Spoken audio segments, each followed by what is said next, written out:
Resident Evil has several upcoming releases in the works, and one is already playable if you live in the right place. Along with Resident Evil Requiem and the mobile game Resident Evil Survival Unit, the series is also delivering a new arcade game called Resident Evil 2: Deadshot. True to its name, this game remixes Resident Evil 2 with arcade light gun gameplay. Resident Evil 2: Deadshot has now appeared at an Illinois arcade location, as shared by ex-user Multi-Brawler. After debuting in a UK test location, it's managed to infiltrate a Round1 arcade in Aurora. For those who aren't lucky enough to live in the vicinity of the game being played, Resident Evil 2: Deadshot is currently in testing. The new arcade game hasn't gone wide, yet gate view of the Raccoon City Police Department with cop cars abandoned in front of it in Resident Evil 2. Resident Evil 2: Deadshot will feel familiar to anyone who played the RE2 remake, but the light gun action rebalances the survival experience into something entirely different.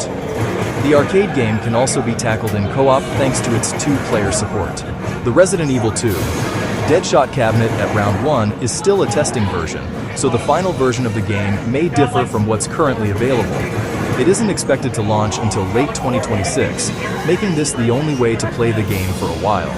There's also the possibility that a game in testing never reaches a full release, but it seems unlikely that Capcom and Bandai Namco would give up on a new Resident Evil venture unless it has serious problems. It's a good time to be a Resident Evil fan. A lot is happening in 2025 and 2026. A screenshot of Grace looking at her computer in Resident Evil Requiem.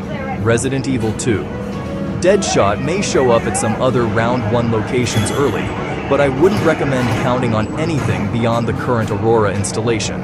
Moving arcade cabinets around isn't exactly easy, and Capcom and Bandai Namco may not see a need to trial the game in any additional venues. Even once Resident Evil 2: Deadshot has officially been released, it may or may not have an extensive rollout in the States. At any rate, there's certainly a lot going on right now for Resident Evil fans. This one is a lot more exciting to me than Survival Unit, and I'd happily make a trip to my semi-local Round1 to try it out if it ever arrives there. Resident Evil has a long history with light gun games and arcade experiences, and it's nice to see Resident Evil 2: Deadshot uphold those traditions long after the peak of either format's popularity.